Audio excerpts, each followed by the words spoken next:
अस्सलामुअलैकुम दोस्तों और साथियों, उम्मीद है आप लोग खैरियत से होंगे। आज है 17 फरवरी 2022 और गुज़िश्ता 24 घंटों में पाकिस्तान में जो टोटल टेस्ट किए गए हैं उनकी तादाद है 51,677 और इनमें से जो मुस्बत केसेस हमारे सामने आए हैं वो हैं 2,870 और ये मुस्बत रहने की जो शरह है ये रही है 5.55%। बदकिस्मती से 40 जो लोग हैं उनकी जान गई है कोरोना के हाथों और अभी भी 1495 जो लोग हैं वो क्रिटिकल हालत में हैं पाकिस्तान में। अगरचे ये जो तादाद है अब आहिस्ता आहिस्ता कम होने की तरफ जा रही है। जैसे हमें आइडिया है कि हर कुछ अरसे के बाद हमें हर किस्म का रिज़ल्ट सामने आना शुरू हो जाता है। तो पहले पॉजिटिविटी ड्रॉप हुई, फिर डेथ साथ ड्रॉप हुई और अभी जो है कि जो क्रिटिकल पेशेंट की तादाद है वो ड्रॉप हो रही है। इसका मतलब है कि ये जो 5वीं वेव है अब अपने मुकम्मल जो ख़ात्मे की तरफ ये बढ़ना शुरू हो चुकी है और काफ़ी हद तक अब जा रही है उस ख़ात्मे की तरफ। दुनिया में एक इंतहाई तरक्की याफ्ता मुल्क है कि जिसके ऊपर इस वक्त ये तनकीद हो रही है, उसके अवाम की तरफ से भी, उसके जो पढ़े लिखे लोग हैं उनकी तरफ से भी और पूरी दुनिया की तरफ से भी, कि उन्होंने बूस्टर क्योंकि लेट लगाया था इसलिए वहाँ पे अमवात जो हैं वो ज़्यादा हो रही हैं। इस तरक्की याफ्ता मुल्क का नाम है जापान, जहाँ की 30% से ज़ायद जो आबादी है वो 65 साल से ज़्यादा उम्र के अफराद के ऊपर मुश्तमिल है। उनका जो डेथ का कर्व है, जो इस वेव का, ओमिक्रॉन वाली वेव का, कि जो ओमिक्रॉन समझा जाता है कि वो पहले वाले वेरिएंट्स के मुकाबले में वो एक कमज़ोर वेरिएंट है। तो उससे पहले हम अपने मुल्क की डेथ की कर्व को अगर देखें तो आपको ये अंदाज़ा होता है कि पाकिस्तान में जो इस वेव 5वीं वेव या ओमिक्रॉन की जो वेव है उसकी वजह से जो डेथ्स हैं वो अल्हम्दुलिल्लाह बहुत कम है। इसका अगर हम मुकाबला करें पहले वाली वेव के नतीजे में जो डेथ्स हुई थी, और इसमें हम बात करते रहे हैं कि इसमें अगरचे कुदरती तौर पे इन्फेक्शन का बड़ा रोल है, इसमें वैक्सीनेशन का बहुत बड़ा रोल है और इसी तरह से जो ओमिक्रॉन है वो बहुत ज़्यादा जो सीवियर डिजीज़ है या बहुत ज़्यादा शिद्दत वाली बीमारी है वो पैदा नहीं करता। लेकिन इसी वक्त में अगर हम जापान जो है उसकी जो डेथ की कर्व है उस पर नज़र दौड़ाएं जो ओमिक्रॉन की वेव के नतीजे में है, तो हमें ये पता चलता है कि ना सिर्फ ये कि वहाँ पे केसेस तो ज़्यादा हुए थे पाकिस्तान की तरह, लेकिन वहाँ पे डेथ्स भी ज़्यादा हुई, वहाँ पे अमवात भी ज़्यादा हुई। तो आखिर इसकी वजह क्या है? इसकी बहुत बड़ी वजह जापान से एक ऐसी गलती हुई है कि जो पाकिस्तान ने नहीं की।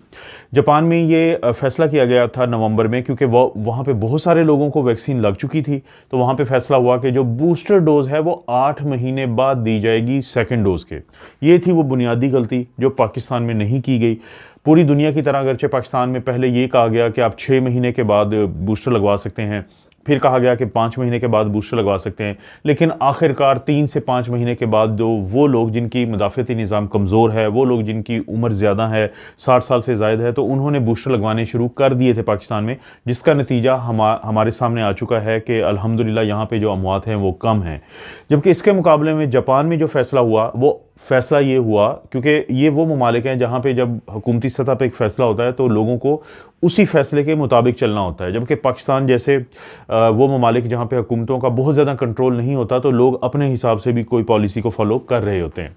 तो वहाँ पे ये फ़ैसला हुआ कि जो सेकंड डोज के 8 महीने के बाद बूस्टर लगेगा। जब वो वक़्त आने से पहले ओमिक्रॉन की वेव आ गई, जिसके नतीजे में वहाँ पे ना सिर्फ ये कि लोग बीमार ज़्यादा हुए बाकी ममालिक की तरह, बल्कि जैसे कहा जाता है कि जो वैक्सीन है वो आपको बीमारी की शिद्दत और हस्पताल में दाखिले और खुदा न खास्ता आईसीयू में एडमिशन और अमवात से बचाती है। तो यही फिर फ़र्क नज़र आया जापान में कि जहाँ पे बूस्टर नहीं लगी थी और पहले वाली जो डोजेज़ होती हैं, अब जो नई स्टडी आई है, जो CDC है, centre for disease control and prevention, उसका एक जरीदा है, मैं अक्सर जिक्र करता रहता हूँ कि morbidity and mortality weekly review,